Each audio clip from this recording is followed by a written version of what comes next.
Point तो सोनी धरती Pakistan programme के नाल मैं तुहाडा होस्ट चांद शकील। नाजरीन, साड़ी खुशकिस्मती है कि अज साडे नाल मौजूद ने जनाब प्रोफैसर डॉक्टर कामत अली मुगल साहब दियाँ हुण तक माशाअल्लाह 13 किताबां जिन्हां विच कहानी और तर्जमा दियाँ किताबां भी शामिल ने छप चुकियां ने। इस तो इलावा वो अजकल government Islamia college railway road विच पढ़ा भी रहे हैं। आओ उन्हां नाल गलबात करने। अस्सलाम वालेकुम डॉक्टर साहब, कैसी तबीयत है? जी अल्हम्दुलिल्लाह ठीक ठाक हो? बहुत अच्छे जी। अच्छा डॉक्टर साहब, मैं चाहना हूँ तुसी अपने बारे थोड़ा जिहा साडे देखण वाले नूं दसो, कित्थों तालीम हासिल कीती और अजकल की कर रहे? जी मैं लाहौर तो बिलोंग करना। लाहौर दे स्कूलों विच ही पढ़दा रहा। Government model high school model town Lahore च मैट्रिक किया। मैट्रिक तो बाद FC कॉलेज लाहौर विच आ गए।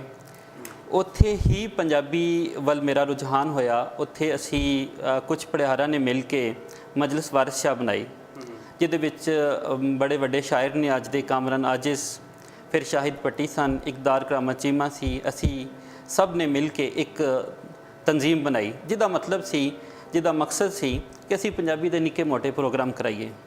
असी उत्थे छोटे छोटे मुशायरे करवाए, छोटे छोटे तज्जियाती प्रोग्राम कराए। ਉਹਦੇ ਵਿੱਚ ਅਸੀਂ ਵੱਡੇ ਵੱਡੇ ਸ਼ਾਇਰਾਂ ਨੂੰ ਬੁਲਾਉਣਾ ਸ਼ੁਰੂ ਕਰ ਦਿੱਤਾ, ਜਿਹਦੇ ਨਾਲ ਉੱਥੋਂ ਦੇ ਬਹੁਤ ਜ਼ਿਆਦਾ ਤਾਲਿਬ ਇਲਮਾਂ ਦੀ ਜੁੜਤ ਜਿਹੜੀ ਉਹ ਪੰਜਾਬੀ ਨਾਲ ਹੋ ਗਈ। FC ਕਾਲਜ ਦੇ ਵਿੱਚ ਹੀ ਜਿਹੜੇ ਉਸਤਾਦ ਸਾਨੂੰ ਮਿਲੇ ਉਹ ਪੰਜਾਬੀ ਨਾਲ ਡਿਵੋਟਿਡ ਬੜੇ ਵੱਡੇ ਤੇ ਮਾਨਯੋਗ ਜਿਹੜੇ ਉਸਤਾਦ ਸਨ, ਜਿਨ੍ਹਾਂ 'ਚੋਂ ਡਾਕਟਰ ਜਮੀਲ ਅਹਿਮਦ ਪਾਲ, डॉक्टर नहीद जमान ਜਿਹੜੇ डॉक्टर नहीद शाहिद ਦੇ ਤੌਰ 'ਤੇ ਵੀ ਜਾਣੇ ਜਾਂਦੇ ਨੇ, ਮਨਸੂਰ ਖਾਲਿਦ ਸਾਹਿਬ ਸਨ ਉਹਨਾਂ ਦਿਨਾਂ ਦੇ ਵਿੱਚ, ਲੇਕਿਨ ਉਹਨਾਂ ਨੂੰ ਡਾਕਟਰ ਨੇ ਰੈਸਟ ਕੀਤਾ ਦਾ ਕਿਹਾ ਹੋਇਆ ਸੀ, ਜਿਹਦੀ ਵਜ੍ਹਾ ਤੋਂ ਉਹ ਕਾਲਜ ਨਹੀਂ ਸਨ ਆਉਂਦੇ। ਅਸੀਂ ਇਹਨਾਂ ਦੋਨਾਂ ਉਸਤਾਦਾਂ ਕੋਲੋਂ ਪੰਜਾਬੀ ਸਿੱਖੀ, ਪੰਜਾਬੀ ਨਾਲ ਪਿਆਰ ਸਿੱਖਿਆ ਤੇ ਪੰਜਾਬੀ ਦੇ ਨਾਲ ਜੁੜਾ ਜਿਹੜੀ ਉਹ ਸਾਡੀ ਹੋ ਗਈ। ਇਸ ਤੋਂ ਬਾਅਦ FC ਕਾਲਜ ਤੋਂ ਹੀ ਦਾ ਸਫ਼ਰ ਜਿਹੜਾ ख़त्म ਹੋਇਆ ਤੇ ਅਸੀਂ पंजाब यूनिवर्सिटी चले गए। ਮੈਨੂੰ ਬਹੁਤ ਮਾਣ ਨਾਲ ਆਖਣਾ ਪੈ ਰਿਹਾ ਹੈ ਕਿ ਮੈਂ ਡਾਕਟਰ ਨਹੀਦ ਸ਼ਾਹਿਦ ਹੋਰਾਂ ਦਾ ਸ਼ਾਇਦ ਪਹਿਲਾ ਤੇ ਆਖਰੀ ਤਾਲਿਬ ਇਲਮ ਸਾਂ ਜਿਨ੍ਹਾਂ ਨੇ ਫਸਟ ਈਅਰ ਤੋਂ ਲੈ ਕੇ PhD ਤੱਕ ਉਹਨਾਂ ਕੋਲੋਂ ਪੜ੍ਹਿਆ। ਉਹਨਾਂ ਦੇ ਨਾਲ ਬੜੀ ਜੁਰਤ ਤੇ ਆਖਰੀ ਵੇਲੇ ਤੱਕ, ਆਖਰੀ ਸਾਵਾਂ ਤੱਕ ਅਸੀਂ ਉਹ ਜੁੜੇ ਰਹੇ। ਇਹ ਸੀ ਮੇਰਾ ਤਾਲੀਮ ਦੇ ਨਾਲ ਜਿਹੜੀ ਜੁਰਤ। ਉਹਦੇ ਬਾਅਦ ਪੰਜਾਬੀ ਪੜ੍ਹਾਉਂਦੇ ਹੋਏ ਮੁਖਤਲਿਫ ਪ੍ਰਾਈਵੇਟ ਸਕੂਲਾਂ 'ਚ ਅਖਬਾਰਾਂ ਵਿੱਚ ਕੰਮ ਕਰਦੇ ਕਰਾਂਦੇ 2009 ਵਿੱਚ ਬਤੌਰੇ ਪੰਜਾਬੀ ਲੈਕਚਰਰ ਮੈਂ ਭਰਤੀ ਹੋਇਆ ਤੇ ਮੇਰੀ ਪਹਿਲੀ ਪੋਸਟਿੰਗ ਸੀ government Islamia college railway road Lahore. ਜਦੋਂ ਮੈਂ ਇੱਥੇ ਆਇਆ ਉਸ ਤੋਂ ਪਹਿਲੇ ਸੀ ਵਾਰਿਸ ਸ਼ਾਹ ਕਾਲਜ ਜੰਡਿਆਲਾ ਸ਼ੇਰ ਖਾਨ। ਤੇ ਪੰਜਾਬੀ ਪੜ੍ਹਾਉਣ ਦਾ ਜਿਹੜਾ ਉਹ ਸ਼ੁਗਫ ਹੈ, ਉਹ ਜਿਹੜਾ ਸ਼ੌਕ ਸੀ, ਉਹ ਜਿਹੜਾ ਪੈਸ਼ਨ ਸੀ, ਉਹ ਮੈਨੂੰ ਇਬਾਦਤ ਜਿਹੜੀ ਲੱਗਦੀ ਸੀ, ਉਹ ਮੈਨੂੰ ਨੌਕਰੀ ਵੀ ਉਹਦੀ ਮਿਲ ਗਈ। ਬੜੇ ਖੁਸ਼ਕਿਸਮਤ ਹੋ ਕਿ ਜਿਹੜੇ ਲੋਕਾਂ ਨੂੰ ਜਿਹੜੇ ਉਹ ਪੈਸ਼ਨ ਹੋਵੇ ਉਹਦੇ ਮੁਤਾਬਕ ਹੀ ਉਹਨਾਂ ਨੂੰ ਨੌਕਰੀ ਮਿਲ ਜਾਵੇ, ਬੜੀ ਬਲੈਸਿੰਗ ਹੁੰਦੀ ਹੈ। ਤੇ ਤੁਸੀਂ ਮਾਸ਼ਾਅੱਲਾ ਪੜ੍ਹਾ ਵੀ ਰਹੇ ਹੋ ਗਵਰਨਮੈਂਟ ਕਾਲਜ ਦੇ ਵਿੱਚ, ਉਸਤਾਦ ਵੀ ਹੋ। ਔਰ ਤੁਹਾਡਾ ਜਿਹੜਾ ਹੈਗਾ ਹੈ ਇੱਕ ਸਫ਼ਰ ਜਿਹੜਾ ਲਿਖਣ ਲਿਖਾਉਣ ਦਾ, ਉਹ ਕਿੱਥੋਂ ਸ਼ੁਰੂ ਹੋਇਆ? ਅਸੀਂ ਇਹ ਜਿਵੇਂ ਸਟੂਡੈਂਟ ਲਾਈਫ ਤੋਂ ਹੀ ਜਾਂ ਤੁਸੀਂ ਬਾਅਦੋਂ ਆ ਕੇ ਜਾਂ ਬਚਪਨ ਤੋਂ ਹੀ? ਜਿਵੇਂ ਕਿ ਦੱਸਿਆ ਕਿ ਅਸੀਂ ਫਾਰਮ ਨਾਈਟ ਪੰਜਾਬੀ ਮਜਲਿਸ ਵਾਰਿਸ ਸ਼ਾਹ ਵੱਲੋਂ ਅਸੀਂ ਥੋੜ੍ਹਿਆਂ ਨੇ ਕੋਈ FC ਕਾਲਜ ਦੇ ਵਿੱਚ 100 200 ਪਾ ਕੇ ਕੁਛ ਟੀਚਰਾਂ ਕੋਲੋਂ ਲੈ ਕੇ ਅਸੀਂ ਇੱਕ ਰਿਸਾਲਾ ਜਿਹੜਾ ਕੱਢਿਆ ਕੁਝ 4 ਸਫ਼ਿਆਂ ਦਾ। ਫਿਰ ਉਹਨੂੰ 8 ਸਫ਼ੇ ਕੀਤੇ। ਉਹਦੇ ਵਿੱਚ ਅਸੀਂ ਵੱਖ-ਵੱਖ ਲਿਖਾਰੀਆਂ ਦੇ ਅਸੀਂ ਲੈਂਦੇ ਸੀ। ਉਹਦੀ ਸ਼ਾਇਰੀ ਲੈ ਲਈ ਕਿਸੇ ਦੇ ਕੋਲੋਂ, ਜਿਹੜੇ ਅਸੀਂ ਉਹ ਲੈ ਲਏ, ਅਫਸਾਨੇ ਲੈ ਲਏ, ਅਫਸਾਨਚੇ ਲੈ ਲਏ, ਉਹ ਵੀ ਨਿੱਕੀਆਂ ਮੋਟੀਆਂ ਕੱਚੀਆਂ ਪੱਕੀਆਂ ਜਿਹੜੀਆਂ ਸਾਡੀਆਂ ਤਹਿਰੀਰਾਂ ਹੁੰਦੀਆਂ ਸੀ, ਅਸੀਂ ਉਹਨੂੰ ਛਾਪਦੇ ਸੀ। ਉੱਥੇ ਹੀ ਦੇਖਿਆ ਕਿ ਸ਼ਾਇਰੀ ਬੇਤਹਾਸ਼ਾ ਲੋਕ ਕਰਨ ਵਾਲੇ ਨੇ, ਬੇਤਹਾਸ਼ਾ ਲੋਕ। ਈਵਨ ਕਿ ਲੋਕ ਤੇ ਇੱਥੋਂ ਕਰ ਕਹਿਣ ਲੱਗ ਪਏ ਕਿ ਯਾਰ ਪੰਜਾਬੀ 'ਚ ਸਿਰਫ ਸ਼ਾਇਰੀ ਹੋ ਸਕਦੀ ਹੈ। ਮੈਂ ਦੇਖਿਆ ਕਿ ਯਾਰ ਸਾਨੂੰ ਅਸੀਂ ਕੋਈ ਮੁਖਤਲਿਫ ਕੰਮ ਕਰਨਾ ਚਾਹੀਦਾ ਹੈ। ਇਸ ਲਈ ਮੈਂ ਜਿਹੜੀ ਉਹਦੇ ਵਿੱਚ ਅਫਸਾਨਚਾ ਲਿਖਿਆ ਉਹ ਮੇਰੀ ਕੀ ਲੱਗਦੀ, ਉਹ ਜਿਹੜੀ ਬਾਅਦੋਂ ਮੇਰੀ ਕਿਤਾਬ ਦਾ ਪਹਿਲੀ ਤਹਿਰੀਰ ਸੀ ਜੀ। ਹਾਂਜੀ, ਉਹਦੇ ਬਾਅਦ ਜਿਹੜਾ ਬਾਕਾਇਦਾ ਅਫਸਾਨਾ ਫਿਰ ਤਖਲੀਕਕਾਰ ਲਿਖਿਆ। ਇਹ ਮੇਰਾ ਪਹਿਲਾ ਜਿਹੜਾ ਸਫ਼ਰ ਸੀ FC ਕਾਲਜ ਤੋਂ ਸ਼ੁਰੂ ਹੋ ਗਿਆ। ਜਿਵੇਂ ਕਿ ਸ਼ਾਹ ਹੁਸੈਨ ਨੇ ਆਖਿਆ ਨਾ ਕਿ ਰੇਤ ਜਿਹੜੀ ਹੈ ਉਹਦੇ ਵਿੱਚ ਸੋਨਾ ਰਲਿਆ ਹੁੰਦਾ ਹੈ, ਪਰ ਉਹਨੂੰ ਕੱਢਣ ਵਾਲਾ ਕੋਈ ਲੱਭ ਜਾਵੇ। ਫਿਰ ਸਾਡੇ ਉਸਤਾਦਾਂ ਨੇ ਸਾਨੂੰ ਰੇਤ ਤੋਂ ਵੱਖ ਕਰਨ ਦੀ ਜਿਹੜੀ ਉਹ ਪ੍ਰੇਰਨਾ ਦਿੱਤੀ। ਫਿਰ ਅਸੀਂ ਆਪਣੇ ਆਪ ਨੂੰ ਵੀ ਕੋਸ਼ਿਸ਼ ਕੀਤੀ ਕਿ ਅਸੀਂ ਪੰਜਾਬੀ ਲਿਖੀਏ, ਪੰਜਾਬੀ ਦੇ ਉੱਤੇ ਸਾਡੇ ਜਿਹੜੇ ਕੰਮ ਨੇ, ਪੰਜਾਬੀ ਦੇ ਬਾਰੇ ਜਿਹੜੇ ਸਾਡੀਆਂ ਜ਼ਰੂਰਤਾਂ ਨੇ, ਉਹ ਸਾਨੂੰ ਜ਼ਰੂਰਤਾਂ ਪੂਰੀਆਂ ਕਰਨੀਆਂ ਚਾਹੀਦੀਆਂ। ਅੱਛਾ, ਤੁਹਾਡਾ ਪਹਿਲਾ ਅਫਸਾਨਾ ਸੀ ਉਹ ਮੇਰੀ ਕੀ ਲੱਗਦੀ? ਉਹ ਮੇਰੀ ਕੀ ਲੱਗਦੀ ਅਫਸਾਨਾ ਜੀ ਲੱਗਦੀ ਵੀ ਸੀ ਕਿ ਜਾਂ ਬਸ ਉਹ ਸਿਰਫ ਪੰਜਾਬੀ ਜ਼ੁਬਾਨ ਦੇ ਬਾਰੇ ਸੀ। ਉਹ ਪੰਜਾਬੀ ਕੁਝ ਲੱਗਦੀ ਸੀ, ਇਸ ਲਈ ਉਹ ਰਿਸ਼ਤਾ ਹੈ ਸੀ ਵੈਸੇ ਪੰਜਾਬੀ ਨਾਲ ਤੇ ਮੁੱਢ ਤੋਂ ਹੀ ਰਿਸ਼ਤਾ। ਬਲਕਿ ਅਸੀਂ ਤੇ ਕਹਾਂਗੇ ਸਾਡਾ ਤੇ 5000 ਸਾਲ ਕਬਲ ਮਸੀਹ ਤੋਂ ਇੱਥੇ ਰਿਸ਼ਤਾ ਜਿਹੜਾ ਉਹ ਜੁੜਿਆ ਪੰਜਾਬੀ ਨਾਲ। ਲੇਕਿਨ ਉਹਨੂੰ ਜਦੋਂ ਤਹਿਰੀਰੀ ਤੌਰ ਤੇ ਲਿਆਂਦਾ, ਅੱਛਾ ਉਸ ਵੇਲੇ ਦੇ ਪੜ੍ਹਾਰਾਂ ਨੇ ਪੜ੍ਹਿਆ ਉਹ ਔਰ ਪੜ੍ਹ ਕੇ ਉਹ ਐਸਾ ਸੀ ਕਿ ਜਿਵੇਂ ਸ਼ੁਰੂ ਤੋਂ ਅਖੀਰ ਤੱਕ ਪਤਾ ਨਹੀਂ ਸੀ ਲੱਗਦਾ ਕਿ ਉਹ ਆਪਣੀ ਜ਼ੁਬਾਨ ਦੇ ਬਾਰੇ ਹੈ। ਅੱਛਾ, ਉਹ ਐਸਾ ਜ਼ੁਬਾਨ ਦੇ ਨਾਲ ਪਿਆਰ ਪੈਦਾ ਹੋਇਆ ਕਿ ਅੱਜ ਤੱਕ ਉਹ ਜਿਹੜਾ ਉਹ ਵੱਧਦਾ ਹੀ ਜਾ ਰਿਹਾ, ਉਹ ਘਟਿਆ ਨਹੀਂ ਕਦੀ। ਯਕੀਨਨ ਉਸਤਾਦਾਂ ਦਾ ਤੁਸੀਂ ਜ਼ਿਕਰ ਕੀਤਾ, ਬਹੁਤ ਮਾਨਯੋਗ ਜਿਹੜੇ ਨੇ ਪ੍ਰੋਫੈਸਰ ਡਾਕਟਰ ਜਮੀਲ ਅਹਿਮਦ ਪਾਲ ਸਾਹਿਬ, ਨਹੀਦ ਸਾਹਿਬ, ਜਿਹੜੇ ਉਹ ਬੜੇ ਜਿਹੜੇ ਨਾ ਉੱਚੇ ਲੋਕ ਸਨ। ਔਰ ਪਾਲ ਸਾਹਿਬ ਤੇ ਮਾਸ਼ਾਅੱਲਾ ਅੱਲਾਹ ਤਾਲਾ ਉਹਨਾਂ ਨੂੰ ਜ਼ਿੰਦਗੀ ਤੰਦਰੁਸਤੀ ਦੇਵੇ। ਔਰ ਵਾਕਈ ਜਿਹੜੇ ਉਸਤਾਦ ਦਾ ਜਿਹੜਾ ਕਿਰਦਾਰ ਹੈ ਨਾ, ਮੈਂ ਸਮਝਣਾ ਉਹ ਪੂਰਾ ਨਿਭਾਇਆ ਉਹਨਾਂ ਨੇ ਔਰ ਨਿਭਾ ਰਹੇ ਨੇ। ਔਰ ਜਿਸ ਤਰ੍ਹਾਂ ਉਹ ਚੀਜ਼ਾਂ ਨੂੰ ਮੈਂ ਸਮਝਣਾ ਵਾ ਕਿ ਉਸਤਾਦ ਦਾ, ਤੁਸੀਂ ਵੀ ਮਾਸ਼ਾਅੱਲਾ ਉਸਤਾਦ ਹੋ, ਇਸ ਚੀਜ਼ ਨੂੰ ਜ਼ਿਆਦਾ ਸਮਝਦੇ ਹੋ ਕਿ ਉਸਤਾਦ ਦਾ ਜਿਹੜਾ ਅਸੀਂ ਕਹਿੰਦੇ ਨਾ ਮੇਨ ਮੇਕਿੰਗ ਹੁੰਦਾ, ਜਿਹੜਾ ਇਨਸਾਨ ਨੂੰ ਬਣਾਉਂਦਾ ਹੈ, ਇਨਸਾਨ ਦੀ ਜਿਹੜੀ ਹੈ ਉਹ ਪਰਵਰਿਸ਼ ਕਰਦਾ ਹੈ, ਔਰ ਉਸਤਾਦ ਦਾ ਬੜਾ ਰੋਲ ਹੁੰਦਾ ਹੈ। ਔਰ ਇਸ ਤਰ੍ਹਾਂ ਦੇ ਹੀ ਉਸਤਾਦ ਹੁੰਦੇ ਨੇ ਕਿ ਆਪਣੇ ਕੱਢਦੇ ਨੇ ਸਟੂਡੈਂਟਸ ਨੂੰ ਆਉਣ ਵਾਲੇ। ਅਗਰ ਅਸੀਂ ਦੇਖਿਆ ਜਾਏ, ਅਸੀਂ ਕਹਿੰਦੇ ਹਾਂ ਨਾ ਕਿ ਯਾਰ ਉਸਤਾਦ ਦਾ ਕੀ ਕਿਰਦਾਰ ਹੋਣਾ ਚਾਹੀਦਾ ਮੁਆਸ਼ਰੇ ਦੇ ਵਿੱਚ, ਔਰ ਉਹ ਕਿਸ ਤਰ੍ਹਾਂ ਨਸਲ ਨੂੰ ਬਦਲ ਸਕਦਾ ਹੈ। ਮੇਰਾ ਖਿਆਲ ਹੈ ਐਸੇ ਤਰ੍ਹਾਂ ਦੇ ਉਸਤਾਦ ਨੇ ਯਕੀਨਨ ਜਿਹੜੇ ਬਦਲ ਸਕਦੇ। ਅੱਛਾ ਮੁਗਲ ਸਾਹਿਬ, ਤੁਹਾਡੀ ਜਿਹੜੀ ਪਹਿਲੀ ਕਿਤਾਬ ਹੈ ਜੀ ਤਿਤਲੀ, ਉਹ ਕਦੋਂ ਛਪੀ? ਉਹ 2003 ਦੇ ਵਿੱਚ ਛਪੀ ਸੀ। 2003 ਦੇ ਵਿੱਚ ਬਕਾਇਦਾ? ਹਾਂਜੀ। ਔਰ ਉਹ ਪੰਜਾਬੀ ਮਰਕਜ਼ ਲਾਹੌਰ ਵੱਲੋਂ ਹੀ ਛਪੀ। ਉਹਦੇ ਵਿੱਚ 17 ਜਿਹੜੀਆਂ ਮੇਰੀਆਂ ਕਹਾਣੀਆਂ ਸੀ। ਉਹ ਕਹਾਣੀਆਂ ਚੜ੍ਹਦੇ ਪੰਜਾਬ ਵਿੱਚ ਵੀ, ਫਿਰ ਗੁਰਮੁਖੀ ਵਿੱਚ ਹੋਈਆਂ, ਫਿਰ ਉਧਰ ਵੀ ਛਪਦੀਆਂ ਰਹੀਆਂ। ਉਹ ਪਹਿਲੀ ਜਿਹੜੀ ਪ੍ਰੇਰਨਾ ਸੀ ਉਹ ਮੈਨੂੰ ਮਿਲੀ। ਉਹਦੇ ਬਾਅਦ ਫਿਰ ਉਹ ਲਿਖਣ ਪੜ੍ਹਨ ਦਾ ਸਫ਼ਰ ਜਿਹੜਾ ਸ਼ੁਰੂ ਹੋ ਗਿਆ। 2003 ਤੋਂ 2005 ਤੱਕ ਤੇ ਮੈਂ ਵਿੱਚ ਤਰਜਮੇ ਵੀ ਸ਼ੁਰੂ ਕੀਤੇ, ਨਾਲ ਨਾਲ ਕਹਾਣੀ ਵੀ ਸਵੇਰ ਇੰਟਰਨੈਸ਼ਨਲ ਦੇ ਵਿੱਚ ਲਿਖਦੇ ਰਿਹਾ। ਤੇ ਤਰਜਮਿਆਂ ਦੀ ਇੱਕ ਕਿਤਾਬ ਆ ਗਈ ਲਾਗੋਸ ਤੋਂ ਅਜਨਬੀ, ਜਿਹੜੀ ਕਿ ਸਾਈਪਰਨ ਇਕਵਿੰਸੀ ਦੀ ਕਿਤਾਬ ਸੀ, ਇੱਕ ਕਹਾਣੀ ਸੀ, ਅ ਸਟ੍ਰੇਂਜਰ ਫਰੋਮ ਲਾਗੋਸ। ਉਹਦਾ ਤਰਜਮਾ ਕੀਤਾ, ਉਹੀ ਫਿਰ ਮੇਰੀ ਕਿਤਾਬ ਦਾ ਟਾਈਟਲ ਵੀ ਬਣ ਗਿਆ। ਫਿਰ ਪੰਜਾਬੀ ਗ੍ਰਾਮਰ ਲਿਖੀ, ਜਿਹਦੇ ਨਾਲ ਪੰਜਾਬੀ ਕਾਫੀ ਜਿਹੜੀ ਪੜ੍ਹਾਉਣ ਵਾਸਤੇ ਸੀ, ਸਟੂਡੈਂਟਸ ਵਾਸਤੇ ਸੀ, ਤਾਂ ਕਿ ਸਟੂਡੈਂਟ ਜਿਹੜੇ ਨੇ ਉਹ ਪੰਜਾਬੀ ਦੇ ਬਕਾਇਦਾ ਚੀਜ਼ਾਂ ਜਿਹੜੀਆਂ ਸਿੱਖ ਸਕਣ। ਇਹ ਇੱਕ ਸਫ਼ਰ ਸ਼ੁਰੂ ਹੋ ਗਿਆ। ਉਹਦੇ ਬਾਅਦ ਇੰਡੀਆ ਦੀ ਇੱਕ ਫੇਰੀ, ਤੇ ਉਹਦੇ ਵਿੱਚ ਮੁਹੱਬਤ ਦਾ ਸਫ਼ਰਨਾਮਾ, ਮੈਂ ਜੋ ਕੁਛ ਇੰਡੀਆ ਦੇ ਵਿੱਚ, ਪਾਕਿਸਤਾਨ ਦੇ ਵਿੱਚ ਉਹ ਦੇਖਿਆ ਦਿਖਾਇਆ, ਉਹ ਸਾਰਾ ਇੱਕ ਸਫ਼ਰਨਾਮਾ ਦੀ ਸੂਰਤ ਵਿੱਚ ਉਹ ਲਿਖ ਦਿੱਤਾ। ਇਹ ਇੱਕ ਮੇਰਾ ਹੁਣ ਬਾਕਾਇਦਾ ਸ਼ੁਰੂ ਹੋ ਗਿਆ ਸਫ਼ਰ। ਇਸੇ ਦੌਰਾਨ ਮੈਂ ਇੱਕ ਰਵੇਲ ਜਿਹੜਾ ਪਰਚਾ ਸ਼ੁਰੂ ਕਰਤਾ, ਰਿਸਾਲਾ ਸ਼ੁਰੂ ਕਰਤਾ, ਮੰਥਲੀ ਸੀ। ਇਹ ਹੈ ਜੁਲਾਈ 2007 ਦੇ ਵਿੱਚ ਮੈਂ ਸ਼ੁਰੂ ਕੀਤਾ।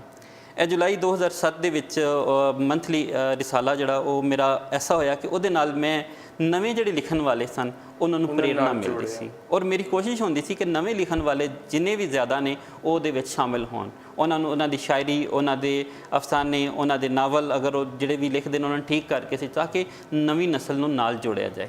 ਜਿੰਨਾ ਚਿਰ ਅਸੀਂ ਖਲਾ ਨਹੀਂ ਪੂਰਾ ਕਰਾਂਗੇ ਤੇ ਅਗਲਾ ਜਿਹੜਾ ਮੁਸਤਕਬਲ ਉਹ ਠੀਕ ਨਹੀਂ ਹੋਏਗਾ। ਮੈਨੂੰ ਵੀ ਫਖਰ ਹੈ ਕਿ ਮੈਂ ਵੀ ਉਹਦਾ ਰਵੇਲ ਦਾ ਹਿੱਸਾ ਵਾ, ਛੋਟਾ ਜਿਹਾ ਇੱਕ ਅਦਨਾ ਜਿਹਾ ਕਾਰਕੁਨ।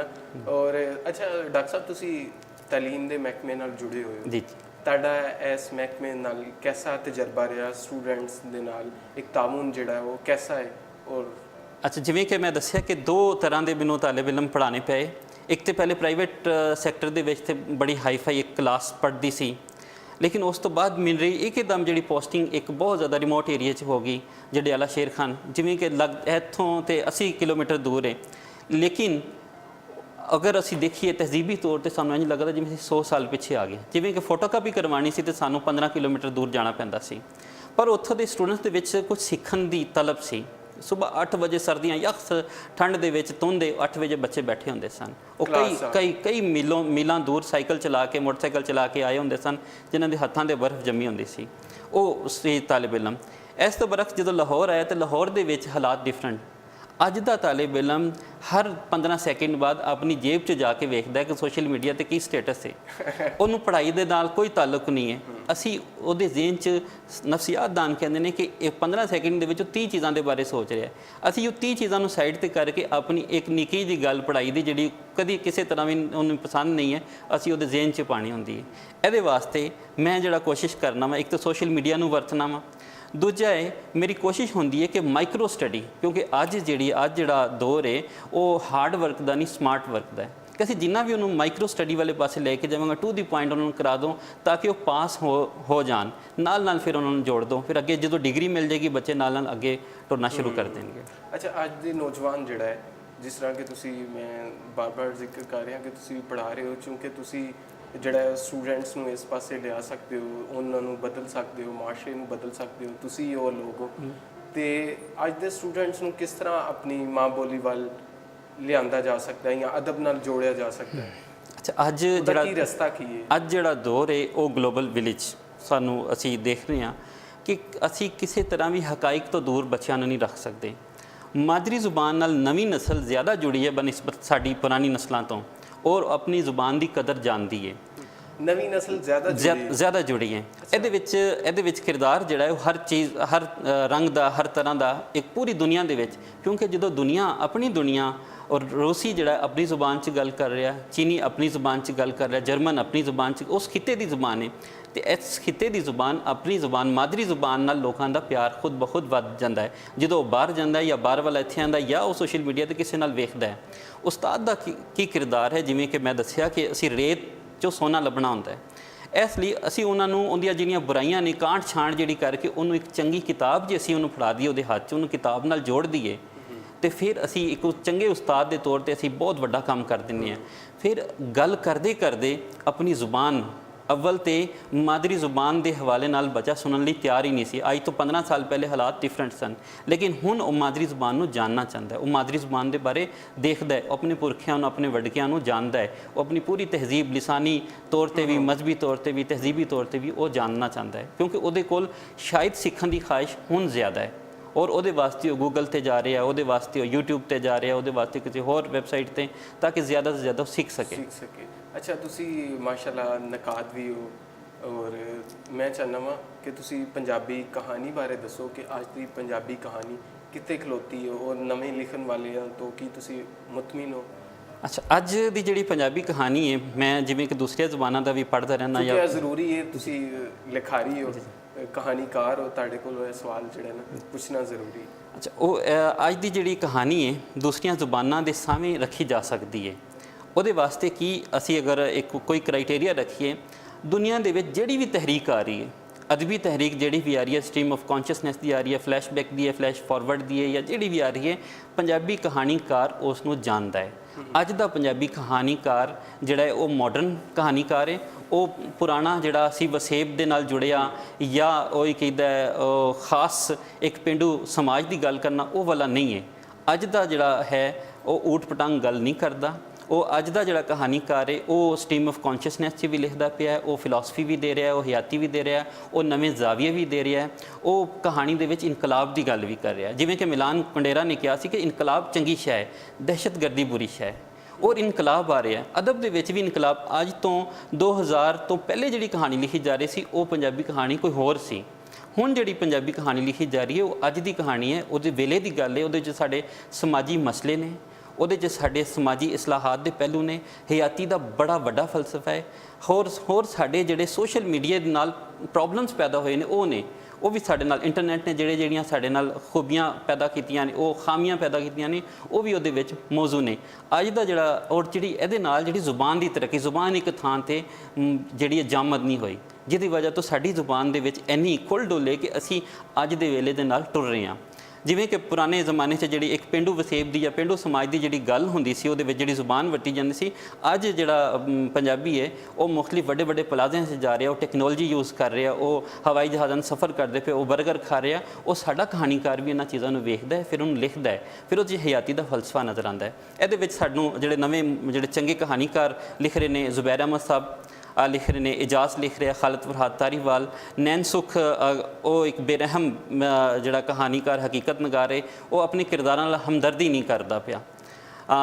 ਨਵੀਂ ਜਿਹੜੀ ਕਿਤਾਬ ਆਈ ਹੈ ਉਹਨਾਂ ਦੀ, ਨਾਸਰ ਬਲੋਚ ਹੋਰਾਂ ਦੀ, ਝੂਠਾ ਸੱਚ ਕੋਈ ਨਾ, ਉਹਦੇ ਵਿੱਚ ਉਹਨਾਂ ਨੇ ਉਸ ਅਲਾਮਤ ਨੂੰ ਵਰਤਿਆ ਹੈ ਕਿ ਜਿਹੜੇ 70 ਦੀ ਦਹਾਈ ਦੇ ਵਿੱਚ, ਜਿਵੇਂ ਕਿਸੇ ਨੇ ਆਖਿਆ ਸੀ ਕੁਝ ਲੋਕ 70 ਦੀ ਦਹਾਈ ਵਿੱਚ ਮਰ ਜਾਂਦੇ ਨੇ ਪਰ ਦਫਨ ਉਹ 2018 ਜਾਂ 2020 'ਚ ਹੁੰਦੇ ਨੇ, ਤੇ ਉਹ ਕੁਝ ਕਹਾਣੀਕਾਰ ਉੱਥੇ ਹੀ ਖਲੋਤੇ ਹੋਏ ਨੇ। ਉਹ ਹੁਣ ਉਹਨਾਂ ਨੂੰ ਪੜ੍ਹਨਾ ਚਾਹੀਦਾ ਕਿ ਕਹਾਣੀ ਜਿਹੜੀ ਸਾਡੀ ਉਹ ਬਹੁਤ ਅਗਾਂਹ ਟੁਰ ਗਈ ਹੈ। ਮੁਦੱਸਰ ਬਸ਼ੀਰ ਦੀ ਕਿਤਾਬ ਹੈ ਕਾਮ ਵਾਕੇ ਬਾਟਰ, ਉਹਨਾਂ ਨੇ ਅਲਾਮਤ ਨੂੰ ਵੀ ਨਿਭਾਇਆ, ਕਹਾਣੀ ਨੂੰ ਵੀ ਨਿਭਾਇਆ, ਔਰ ਕਹਾਣੀਪਨ ਉਹਦੇ ਵੀ ਉਹਨਾਂ ਦੀ ਕਿਤਾਬ ਵਿੱਚ ਬੜੇ ਤਗੜਾ ਨਜ਼ਰ ਆਉਂਦਾ ਹੈ। ਹੋਰ ਜਿਹੜਾ ਕਹਾਣੀ ਦੇ ਹਵਾਲੇ ਨਾਲ ਜੇ ਗੱਲ ਕਰੀਏ ਤੇ ਟਾਹਾਂ ਐਵਾਰਡ ਸ਼ੁਰੂ ਹੋਣ ਦੇ ਨਾਲ ਬਹੁਤ ਜ਼ਿਆਦਾ ਕਹਾਣੀ ਦੀ ਖੇਪ ਜਿਹੜੀ ਹੈ ਉਹ ਨਵੇਂ ਕਹਾਣੀਕਾਰ ਜਿਹੜੇ ਉਹ ਸ਼ਾਮਿਲ ਹੋਏ ਨੇ। ਹੋਰ ਤੇ ਹੋਰ 2018 ਦੇ ਵਿੱਚ 2 ਕਹਾਣੀਕਾਰ ਜਿਨ੍ਹਾਂ ਦੀ ਕਾਫੀ ਅਰਸੇ ਪਹਿਲੇ ਕਿਤਾਬ ਆਈ ਸੀ, ਉਹਨਾਂ ਦੀ ਮਖਸੂਸ ਸਾਕਬ ਹੋਰਾਂ ਦੀ ਕਿਤਾਬ ਆਈ ਹੈ ਤੂੰ ਘਰ ਚਲਾ ਜਾ। ਫਿਰ ਨੀਲਮ ਅਹਿਮਦ ਬਸ਼ੀਰ ਜਿਹੜੀ ਕਿਸੇ ਹੋਰ ਜ਼ੁਬਾਨ 'ਚ ਲਿਖਦੇ ਸਨ, ਉਹਨਾਂ ਨੇ ਪੰਜਾਬੀ ਵਿੱਚ ਤਰਜਮਾ ਕੀਤਾ। ਇਹਦਾ ਕ੍ਰੈਡਿਟ ਟਾਹਾਂ ਦੇ ਨਾਲ ਪਿਲਾਕ ਨੂੰ ਵੀ ਜਾਂਦਾ ਕਿ ਪਿਲਾਕ ਨੇ ਵੱਡੇ ਵੱਡੇ ਇਨਾਮਾਤ ਜਿਹੜੇ ਦਿੱਤੇ। ਨੀਲਮ ਅਹਿਮਦ ਬਸ਼ੀਰ ਸਾਹਿਬ ਦੀ ਕਿਤਾਬ ਪਿਲਾਕ ਨੇ ਛਾਪੀ। ਹਾਂਜੀ, ਪਿਲਾਕ ਨੇ ਛਾਪੀ। ਤੇ ਉਹ ਵੱਡੇ ਵੱਡੇ ਇਨਾਮਾਤ ਵੀ ਦਿੱਤੇ ਗਏ। ਫਿਰ ਪੰਜਾਬੀ ਨੂੰ ਮਾਨ ਸਨਮਾਨ ਦਿੱਤਾ ਗਿਆ। ਹੁਣ ਮਾਨ ਸਨਮਾਨ ਜਿਹੜਾ ਉਹ ਜਦੋਂ ਲਿਖਾਰੀ ਨੂੰ ਵੀ ਮਿਲ ਗਿਆ, ਸ਼ਾਇਰ ਨੂੰ ਵੀ ਮਿਲ ਗਿਆ, ਕਹਾਣੀਕਾਰ ਨੂੰ ਵੀ ਮਿਲ ਗਿਆ, ਹਰ ਅਹੁਦੇ ਨੂੰ ਮਿਲ ਗਿਆ, ਜਿਹਦੇ ਨਾਲ ਪੰਜਾਬੀ ਲਿਖਣ ਵਾਲਾ ਵੀ ਹੁਣ ਮਾੜਾ ਨਹੀਂ ਰਿਹਾ, ਉਹਨੂੰ ਵੀ ਕਿਸੇ ਨਾ ਕਿਸੇ ਤਰ੍ਹਾਂ ਵਰਤ ਦਿੱਤੀ ਜਾਣ ਲੱਗ ਪਈ ਹੈ।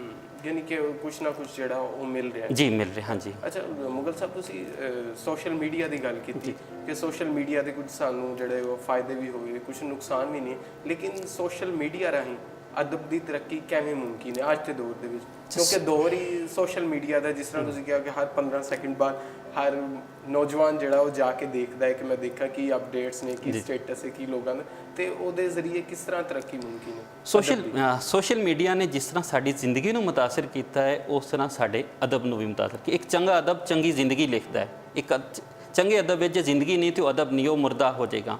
ਇਸ ਲਈ ਜਿਹੜਾ ਸਾਡਾ ਲਿਖਾਰੀ ਹੈ, ਅੱਜ ਦਾ ਜਿਹੜਾ ਸ਼ਾਇਰ ਹੈ, ਅੱਜ ਦਾ ਜਿਹੜਾ ਕਹਾਣੀਕਾਰ ਹੈ, ਉਹਦੇ ਵਿੱਚ ਬਲੌਗਸ ਉੱਥੇ ਬਣੇ ਨੇ, ਉਹ ਤੁਸੀਂ ਆਪਣੀ ਪੁਆਇੰਟ ਆਫ ਵਿਊ ਦਿੰਦੇ, ਫਿਰ ਉੱਥੇ ਤੁਹਾਨੂੰ ਪੂਰੀ ਦੁਨੀਆ 'ਚ ਨਕਾਦ ਮਿਲ ਜਾਂਦੇ ਨੇ, ਪੂਰੀ ਦੁਨੀਆ 'ਚ ਤਾਰੀਫ ਮਿਲ ਜਾਂਦੀ ਹੈ ਕਿ ਯਾਰ ਇਹ ਤੁਹਾਡੇ ਅੰਦਰ ਖਾਮੀ ਹੈ, ਇਹ ਖੂਬੀ ਹੈ, ਉਸੇ ਤਰ੍ਹਾਂ ਮਿਲ ਜਾਂਦੀ। ਲੇਕਿਨ ਇਸ ਦੇ ਬਾਵਜੂਦ ਕੁਝ ਐਸੇ ਵੀ ਨੇ ਕਿ ਇੱਕ ਸ਼ਾਇਰ ਨੇ ਦਾਦੀਏ ਰੱਖੇ ਨੇ 70, ਉਹਨੇ ਇੱਕ ਸ਼ੇਰ ਲਿਖਿਆ, ਉਹਨੇ ਇੰਤਹਾਈ ਘਟੀਆ ਸ਼ੇਰ ਵੀ ਲਿਖਿਆ, ਉਹਦੇ ਅੱਗੇ ਦਾਦੀਏ ਜਿਹੜੇ ਨੇ ਉਹਨਾਂ ਨੇ ਵਾਹ ਵਾਹ ਕਰਨਾ ਹੈ। ਮੈਂ ਤੁਹਾਨੂੰ ਮਿਸਾਲ ਦੇਣਾ ਕਿ ਕਿਸੇ ਨੇ ਪੋਸਟ ਲਾਤੀ ਕਿ ਕਿਸੇ ਦਾ ਬਾਈਪਾਸ ਹੋਣਾ ਹੈ, ਤੇ ਥੱਲੇ ਜਿਹੜੇ ਕਮੈਂਟਸ ਆ ਰਹੇ ਸੀ, ਵਾਹ, ਵੈਰੀ ਨਾਈਸ, ਆਸਮ, ਗੋਰਜੀਅਸ। ਕਿਸੇ ਨੇ ਪੜ੍ਹਿਆ ਹੀ ਨਹੀਂ ਸੀ ਕਿ ਬਾਈਪਾਸ ਹੋਣਾ, ਉਹਦੇ ਵਾਸਤੇ ਕੁਝ ਹੋਰ ਹੈ। ਸਿਰਫ ਦਾਦੀਏ ਜਿਹੜੇ ਰੱਖੇ ਨੇ ਉਹ ਉਹਨਾਂ ਤੋਂ ਬਚਣਾ ਚਾਹੀਦਾ। ਫਿਰ ਉਹਨੂੰ ਸਾਡੂ ਦਾਦੀਏ ਕਹਿ ਰਹੇ ਹੋਣੇ ਨਾ, ਜੀ ਆਸਮ ਜੀ, ਔਰ ਇਸ ਅਮਲ ਤੋਂ ਬਚਣਾ ਚਾਹੀਦਾ ਕਿ ਵੇਖਣਾ ਚਾਹੀਦਾ ਕਿ ਯਾਰ ਪੜ੍ਹ ਕੇ ਲਿਖ ਕੇ ਫਿਰ ਅਸੀਂ ਆਪਣੇ ਉਹਦੇ ਕਮੈਂਟਸ ਦਈਏ, ਫਿਰ ਉਹ ਕਮੈਂਟਸ ਸ਼ੇਅਰ ਕਰੀਏ ਅਸੀਂ। ਨਹੀਂ, ਬਾਜ਼ ਲੋਕ ਮੁਹੱਬਤ 'ਚ ਨੇ ਅੰਨੇ ਹੋ ਚੁੱਕੇ ਨੇ ਨਾ, ਉਹ ਉਹਨਾਂ ਦੀ ਤਸਵੀਰ ਆ ਜਾਵੇ ਜਾਂ ਸਾਹਮਣੇ, ਉਹ ਸਮਝਦੇ ਨੇ ਕਿ ਅਰੇ ਪਤਾ ਨਹੀਂ ਕੋਈ ਅੱਛੀ ਚੰਗੀ ਚੀਜ਼ ਹੀ ਲਾਈ ਹੋਣੀ, ਉਹ ਪੜ੍ਹਦੇ ਨਹੀਂ। ਹੋ ਸਕਦਾ ਉਹਨਾਂ ਦੀ ਮੁਹੱਬਤ ਦਾ ਇੱਕ ਮੁਗਲ ਸਾਹਿਬ ਇਜ਼ਹਾਰ ਮੁਖਤਲਿਫ। ਔਰ ਐਸੀ ਗੱਲ ਨੂੰ ਜਿਸ ਤਰ੍ਹਾਂ ਅੱਗੇ ਵਧਾਈਏ, ਸੋਸ਼ਲ ਮੀਡੀਆ ਨੇ ਜਿੱਥੇ ਬੇਅਮਲ ਵੀ ਕਰਤਾ ਸ਼ਾਇਰਾਂ ਨੂੰ, ਉਹ ਐਸੇ ਬੇਅਮਲ ਕਰਤਾ ਕਿ ਉਹਨਾਂ ਨੇ ਸ਼ਾਇਰੀ ਨਜ਼ਮ ਲਿਖੀ, ਗਜ਼ਲ ਲਿਖੀ, ਉੱਥੇ ਲਾਤੀ, ਆਪਣੀ ਤਾਰੀਫ ਸਮਝਣ ਕਿ ਇਹੀ ਸਭ ਤੋਂ ਆਲਾ ਹੈ, ਜਾਂ ਮੁਸ਼ਾਇਰੇ 'ਚ ਪੜ੍ਹ ਲਈ। ਅਸਲ ਵਿੱਚ ਉਹਨੂੰ ਕਿਤਾਬੀ ਸੂਰਤ 'ਚ ਜਾਂ ਰਸਾਲੇ ਦੀ ਸੂਰਤ ਵਿੱਚ ਜਿੰਨਾ ਚਿਰ ਨਹੀਂ ਲਿਆਵਾਂਗੇ, ਉਹਨਾਂ 'ਚ ਚੰਗੀ ਤਨਕੀਦ ਨਹੀਂ ਹੋਏਗੀ, ਉਹਨਾਂ ਚਿਰ ਉਹ ਬਿਹਤਰ ਨਹੀਂ ਹੋ ਸਕਦਾ। ਔਰ ਮੇਰੇ ਸਾਰੇ ਦੋਸਤ ਹੋ ਸਕਦਾ ਮੇਰੀ ਕਿਸੇ ਸ਼ਾਇਦ 'ਤੇ ਵਾਹ ਵਾਹ ਕਰਦੇ ਨੇ, ਲੇਕਿਨ ਮੇਰੇ ਸਾਰੇ ਦੁਸ਼ਮਣ ਉੱਥੇ ਵਾਹ ਵਾਹ ਨਹੀਂ ਕਰਨਗੇ, ਲੇਕਿਨ ਉਹ ਉੱਥੇ ਮੇਰੇ ਫਰੈਂਡ ਲਿਸਟ ਹੀ ਨਹੀਂ ਹੋਣਗੇ। ਇਸ ਲਈ ਸਾਨੂੰ ਅਸੀਂ ਪੂਰਾ ਤਰ੍ਹਾਂ ਉਹ ਨਹੀਂ ਦੇਖ ਸਕਦੇ, ਨਿਰਪੱਖ ਨਹੀਂ ਹੋ ਸਕਦੇ, ਗੈਰ ਜਾਨਬਦਾਰ ਨਹੀਂ ਹੋ ਸਕਦੇ ਕਿ ਇਹ ਸੋਸ਼ਲ ਮੀਡੀਆ ਸਹੀ ਕਿਰਦਾਰ ਅਦਾ ਕਰ ਦੇਗਾ।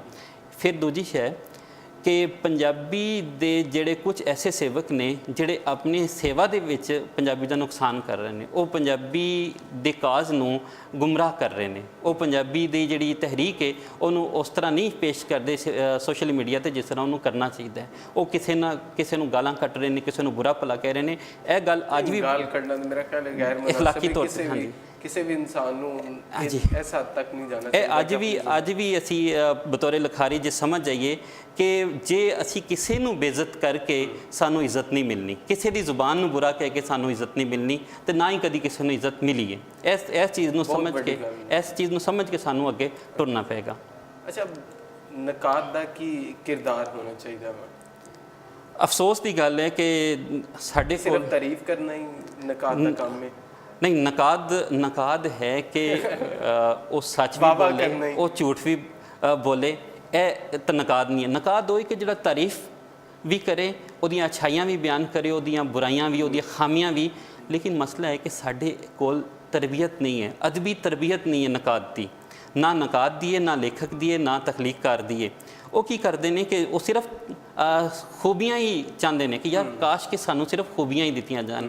ਮੈਂ ਇੱਕ ਦੋ ਕਿਤਾਬਾਂ 'ਤੇ ਐਸੀ ਤਨਕੀਦ ਕੀਤੀ ਕਿ ਜਿਹਦੇ ਨਾਲ ਲੋਕਾਂ ਨੇ ਉਹ ਐਸਾ ਕਰਤਾ ਕਿ ਬਾਅਦੋਂ ਮੈਨੂੰ ਸੋਚਣਾ ਪਿਆ ਕਿ ਯਾਰ 4 ਕੋਈ ਬੰਦੇ ਮੋਢਾ ਦੇਣ ਦੇ ਲਈ ਆਪਣੇ ਵਾਸਤੇ ਰੱਖ ਲੈਣੇ ਚਾਹੀਦੇ ਨੇ।